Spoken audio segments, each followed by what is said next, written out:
Hey, everybody, welcome back to another episode of the Nonprofit Show. We have been doing the Nonprofit Show now for 6 years, nearly 1,300 episodes. And I get so excited when I get to have global oriented guests and people doing the heavy lift. Wow, Haril and Andrea Kazindra. I'm so excited that you are here. Thank you.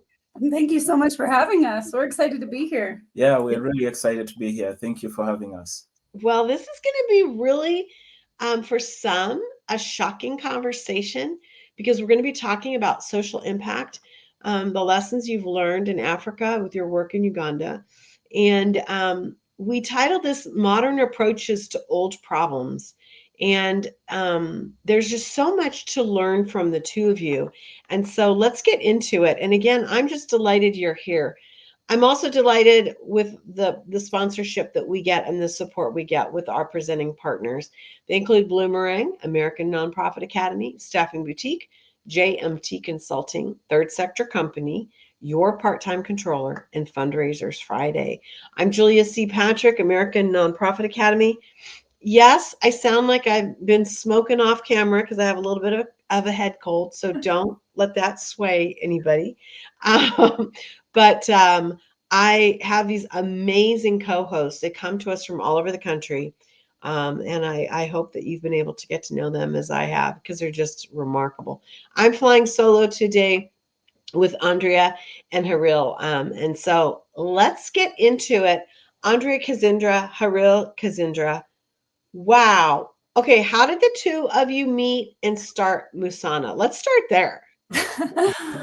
Yeah, so I grew up in Colorado, and when I was in university, I learned about the concept of microfinance. I was in the business school and got so excited about this idea of giving loans to the poorest people in the world so that they could lift themselves out of poverty. And so it's the summer between my sophomore and junior year, I signed up for an internship in Uganda and ended up in a district called Uganda. And shortly, I was living with a host family. I was there with a friend and my sister. And shortly after I got there, I was placed in an orphanage in the center of town where kids were living in just the worst conditions you could possibly imagine. Sleeping on rocky dirt floors, starving. The orphanage was in the center of town. And so the kids were basically surviving on their own. Boys were stealing food from the market. Girls were selling themselves to be able to afford to get something to eat. The conditions were just awful. And so over the course of the summer, uncovered a lot of corruption and deceit and learned that there were a lot of reasons that people were keeping the kids living like this, mostly to attract donors. Mm-hmm. And so, at 20 years old, I had kind of grown up feeling like, I want to make a difference. And I felt like this was an opportunity to really transform these kids' lives. I called my parents. I told them I'm not coming home. I'm going to stay and try to rescue these kids. So around that time, Haril was across the street from my host family. And we became friends, and I told him what I was doing. Sally and Leah came back to Colorado, started trying to raise some money. And at 20, we had both just turned 21 years old and became legal guardians of 80 kids. Oh my gosh. This is a crazy story. It's fabulous. I did not know this. Wow. Okay. So, yeah, as you can imagine, we were young, very, very naive. And literally, I can personally say that I made every mistake I could make. I would say Haril also made some mistakes and had his own lessons to learn. But just really over the last 17 years of mostly living in Uganda, have learned what my role should be as an outsider. And, after we got these kids, we quickly learned, Haril always told me that these kids had families and relatives. And here I was saying, no, they were in an orphanage, right? They don't have parents. They don't have relatives. I have paperwork right here from the government telling me that we are the legal guardians. And Haril insisted we managed to track down every single one of their homes, discovered that almost all of them had living parents, and learned, right, that 80% of kids in orphanages worldwide are not really orphans, right? Then looking at, there's over 20,000 NGOs working in Uganda, and yet people are still living in poverty. And that is what is driving them to give up their responsibility and basically give their kids to these charities and nonprofits to be taken care of. And so we just learned a lot of lessons, eventually closed to the orphanage and started a community development organization, which is what we have today. So we have a really unique model. And basically, I just want to be a voice for how important it is to, invest in the local leaders that know their communities, know their solutions. And so I couldn't be more grateful to have this man next to me and be able to support him and his team in Uganda. So Haril, talk to me. I mean, Andrea's journey is fascinating. I mean, a little girl from the Western United States that has had, I would imagine, a fairly charmed life in Colorado, just the beauty and the way things are structured in the West. And then, and I'm saying Western United States because it's so different. And then she comes to your nation and she has all these ideas and she's this bright, shiny penny saying, we're going to make change. How did you see that?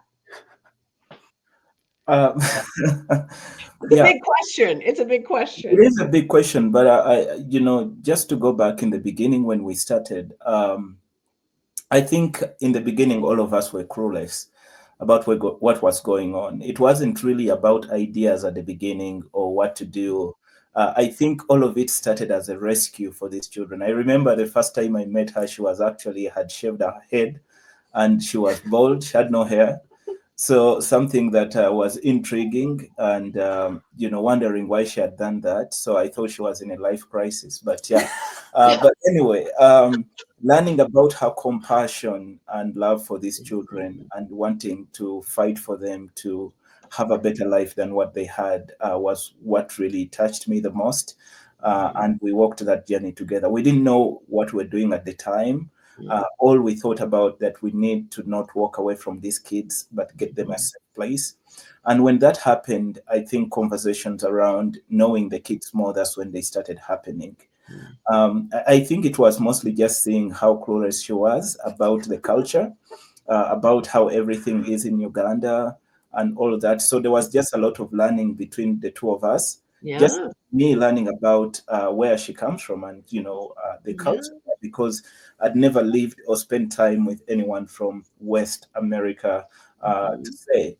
So it was a big learning process for both of us at a very early age, at 21 with 80 kids, figuring out how to care for them. And I think the biggest fear for me was like, okay, what if she decides to go back home and, and what would happen to these kids? Because we've seen scenarios of that nature already. So I think the big push of also trying to find these kids is to make sure if anything happens, they have families they can go to. And good enough, when we searched enough, we found their families. And this is when we uncovered just more other problems that, I'm sure. that are happening within the community. So finding these families and knowing that close to 80% of the kids had living parents or a parent, it was quite shocking. And of course, we had to change all our thinking to support the community. So now let's jump ahead. I mean, this story is riveting. Now you've learned some shocking lessons that you've had to learn personally on the ground. Now, what does Musana look like in terms of its mission and impact? Because what a journey you've been on. Yeah, so right now, Musana is fully focused on investing in communities using social enterprise to uplift people out of poverty and dependency cycles for self-reliancy. Because one of the ways we're doing this, we're focusing in areas of education where we're building schools. And so far, we have built 8 schools that have educated over 8,700 students that have gone through our schools right now. You can see starting with 80 kids and now close to 9,000 kids that have gone through our schools.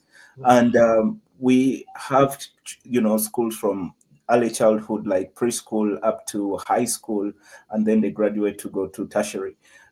We also focused on healthcare, and this is where we have built hospitals in the community. And we have built so far 3 comprehensive, affordable hospitals in the community. I mean, these are high quality hospitals that are fully furnished with all services, and they have served more than 315,000 patient visits within the community. And also, we take out our clinic to the community to serve those that can't access. We have also ventured into other income generating businesses like hotels, restaurants, production units, where we have employed now over 700 full-time staff that are working for the organization and serving as change agents within their community. And the beauty of all of this is that the sustainability part of it, because of the local ownership where community has gotten involved into changing their community, they have been able to generate 100% of their operational cost, meaning there is no money raised for operation. It is raised locally to support everything that is going on. So our model right now, as we raise the donations, they go into infrastructure like building schools, hospitals, and other businesses, which actually eventually generate profits that are plowed back into the community to meet the greatest needs that people have. And this is decided by the local team. So that's how Musana is operating right now. And I and Andrea are on a journey right now to replicate this kind of model and reach other communities, as well as training more leaders that can impact different communities. So our goal in the next, is it 7 years will be, we are focusing on building 10 Musanas within different communities. So I've got to ask this question because it's just so riveting to hear your story and then your journey and then your lessons. And wow, you kind of turn things upside down. And Yeah. I've got to believe that if you're talking with partners, funders, donors, whatever you want to talk about, you got to back the bus up and almost like re-educate them Right. to what your model is, right? I mean, this is like fascinating to me. Yeah.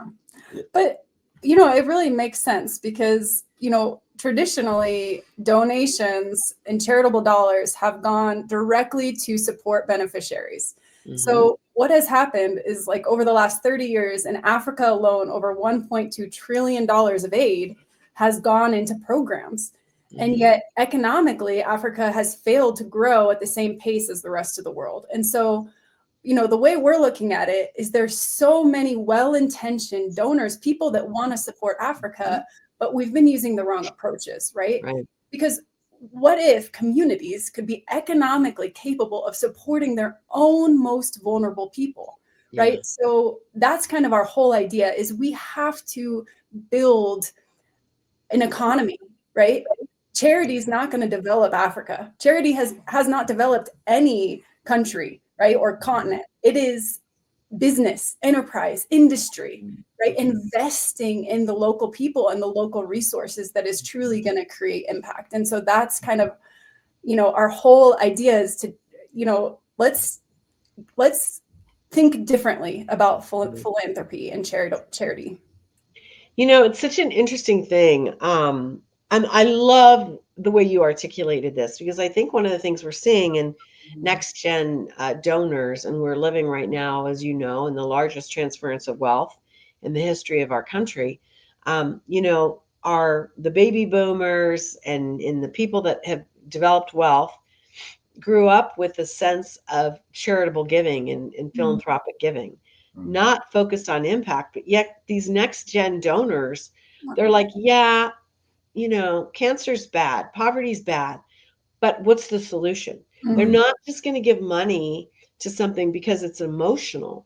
And so I feel like where you are is really the sweet spot, because I can see next gen donors and philanthropists and stewards of wealth getting behind your mission, because it speaks to them in terms of creating a solution and Mhm. not just being benevolent. I think it's fascinating to have this discussion.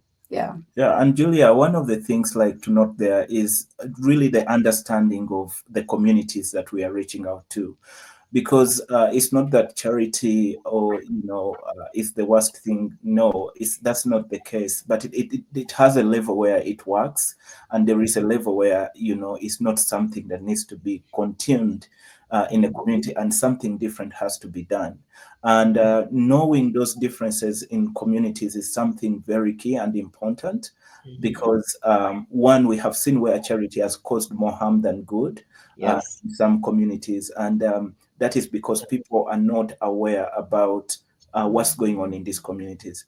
Personally, I also want to speak on the local side, because the education has to be there as well, as we are educating people who are giving and very compassionate about changing lives, because even the communities have become more dependent on outside support, which has crippled initiatives, which has crippled, people having the capacity to think and develop and create. And that's one of the things that also needs to happen, that we are at the forefront of educating and changing the community mindset, but also trying to change the mindset on the people on this other side that are willing to help people to develop or grow within their communities. So it is lessons that are going on both sides to see that we can have something that is more long-lasting and impactful.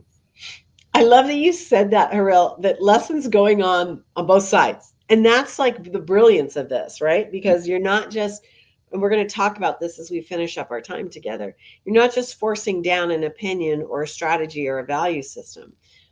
You're growing it together with the community that actually needs it. And so I find that really incredible. I want to get into a little bit of a controversial topic, and that is child sponsorship and volunteer tourism. And you said right off the bat, I mean, my gosh, Andrea, and maybe it's because I'm from the West. I I saw your story in my head, man. I I could just see it. Yep. And talk to us about this concept of child sponsorship and these volunteer tourism opportunities. What does that look like? Yeah. I mean, so when we first started and we had these kids, the first thing we thought of was, wow, why don't we get them sponsors, right? Because it's a monthly commitment. We can create this relationship between the donor and the child. And we actually we were so proud of the fact that we could give these really intimate relationships where people could send gifts and write letters. And sometimes we had phone calls. And then over time, what ended up happening was the local team on the ground that was actually caring for these kids kind of started to put their hands up, right? And say, oh, these are Mzungu kids, right? Mzungu means white person, right? And so this beautiful culture of taking care of one another, this beautiful culture of it takes a village to raise a child, starts to become, oh, they're not our responsibility, they're their responsibility, right? And then we had this dream of sustainability and local ownership and wanting buy-in from the community, and child sponsorship was completely going against what we were striving for, and actually I would say preventing us from reaching this. And Haril can speak more on this, because from the local perspective, I will say I am so thankful that Haril was always so open and honest about what the locals actually thought and perceived of things, of decisions we were making, right? As the donors, thinking that we were helping, and then actually we were just creating, more harm in the community. So eventually we had like 200 child sponsors, right? At one point, we had to say, sorry, this is not working. This is creating harm in the community. This is not what we want. We want our kids to grow up looking at their local leaders as their role models. We want kids to be supported by their families, right? Not by, sponsors across the world. And so what if, these monthly donors became investors, right? And that money was going towards infrastructure that the community could own and sustain and give jobs to all these kids' parents so that they could provide for themselves. And so, you know, child sponsorship is a big selling point here in the US. And I think we have to think about it, right? Like, I always say this, if you're donating to something and if you pull out your money, it will collapse. I think we have to think about the health of that donation in the first place. Yeah. Yeah. Right? I love that you said that. And I want to add on, you know, the aspect I'm going to discuss with you about the volunteer tourism, because one of the things that we see with this demographic shift in our country, we have more, you know, we have tons of people retiring. They're retiring at younger ages with more health. They want to give back. They want to do volunteer work. I got to believe that volunteer tourism is a hot seller. And you're here to tell us, even though I think you were somebody who went to Africa as a volunteer tourist. Is that fair to say? Uh-huh. What does that look like? And what are your thoughts on that? Because it sounds to me like they've changed. I mean, yes. Again, like the beginning of Musana, we always had people coming to do for the, like, right, coming to serve. And again, this whole concept of dignity and local ownership. And why should we have people from here go and do jobs that there are local people to do? Right? Especially in a country where they need jobs. Like, so I think about painting a building or building a house or, you know, any of these things where we're going to do, like, again, we have to ask the question, like, what message is that sending to them? That they're incapable of doing it, right? That they need 18-year-olds from America to come and do these things, yet they are totally capable and way more probably effective and efficient than anyone from here would be doing the job. So what we say is we have a trip called Come and See, right? Don't come and do, don't come and serve, come and see. Uganda is the most beautiful country with the most beautiful people, the joy, the love, the welcoming, like I can't even describe it. I think it is a country that every single person should visit as a tourist, right? Go and learn from the people. Go and be with them. See, like at Musana, we say, go and encourage what the local team on the ground is doing. Yeah, I love that. You know, Haril, what an incredible journey for you. And I'm fascinated by this next topic. And I'm going to start with you. I thought I would start with Andrea, but you know, how did you look at this white woman of privilege compared to what you would see? And I'm going to call it out. And then to get into her mind, to get into your mind, communicate and reestablish or reform ideas.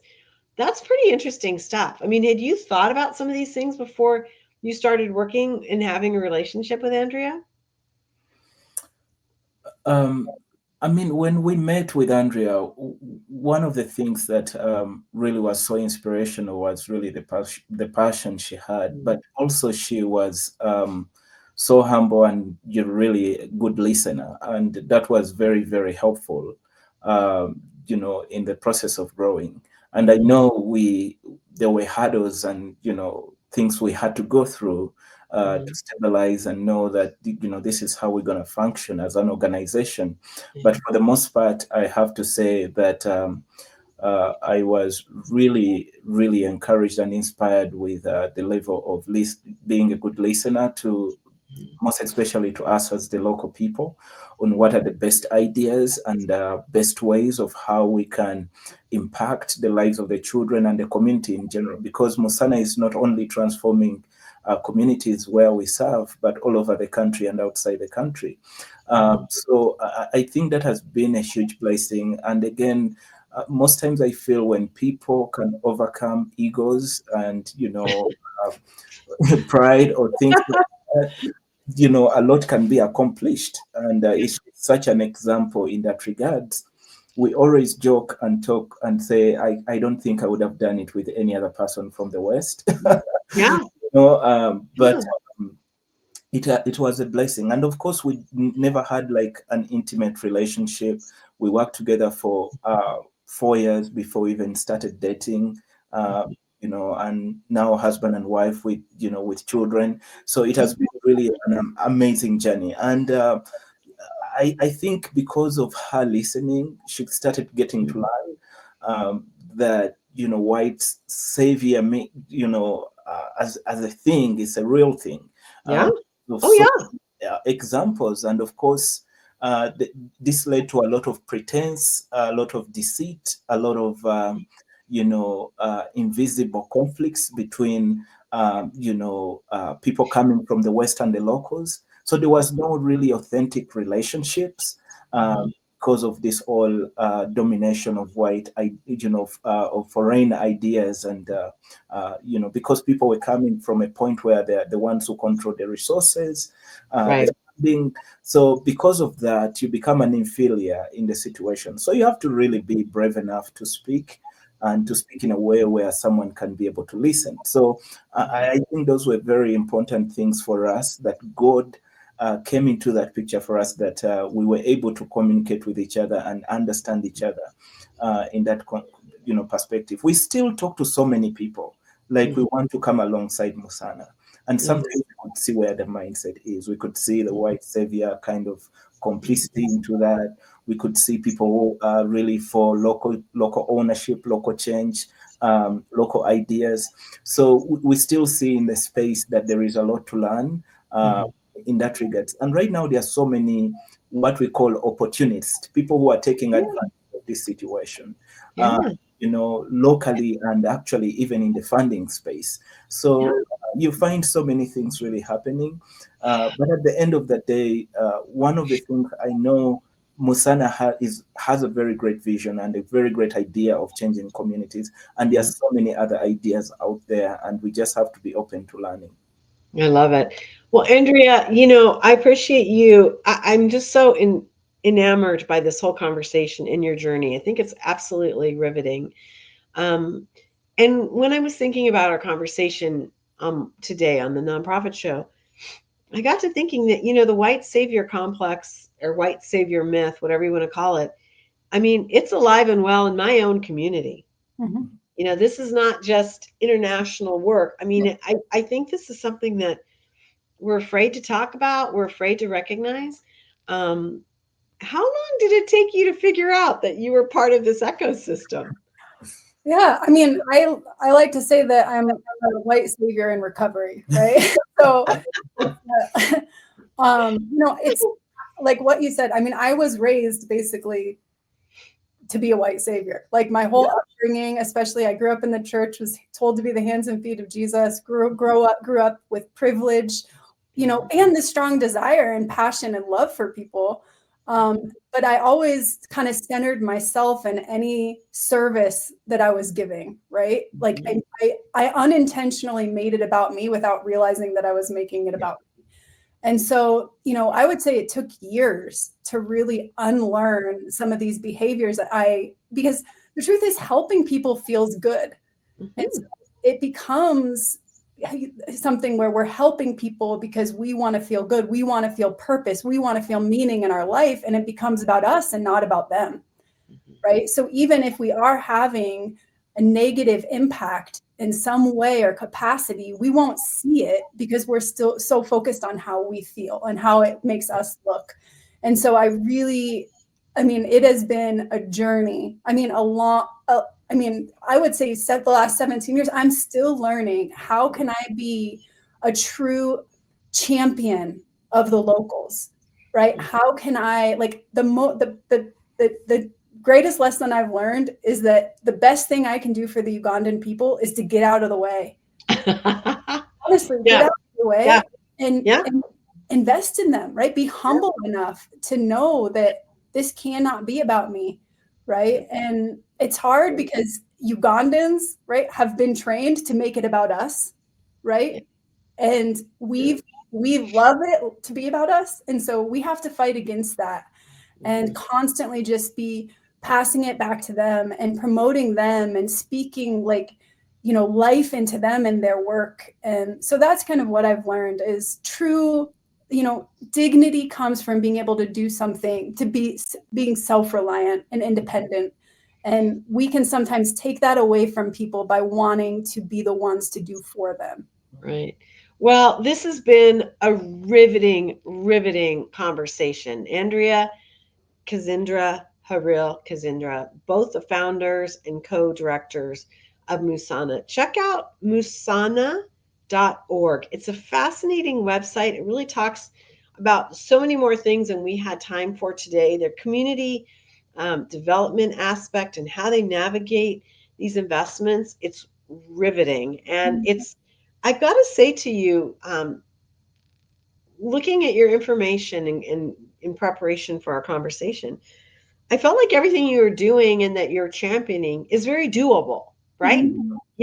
It's not like crazy out there. I mean, it's very achievable. Mhm. And so I think that's just been remarkable. What a dynamic couple. What a great story. You really have challenged me in many ways to think about things differently. And I'm just thrilled that we could have you on the Nonprofit Show. Thank Oh, you. Thank thank you you so so much much, for Julia, having for us. having us. Yeah. It's been a lot of fun. We are here each and every day because we have these amazing sponsors. And to follow the arc of this conversation, they invest in us. They allow us to make the decisions of who we're going to talk to, who we're going to interview, how we're going to promote our shows. And that's a big deal, because they're hands off and letting us do the work that we feel is the right approach. And these sponsors include Bloomerang, American Nonprofit Academy, Staffing Boutique, JMT Consulting, Third Sector Company, Your Part-Time Controller, and Fundraisers Friday. Wow, the two of you have led me through a path today in a discussion that is so powerful. Thank you so much. Oh, thank Thank you. you for having us. Yeah, thank you. As I cough my way off air today. You know what? We end each and every episode with this mantra, and today it means something completely different. And it goes like this: to stay well so you can do well. Thank you, you two.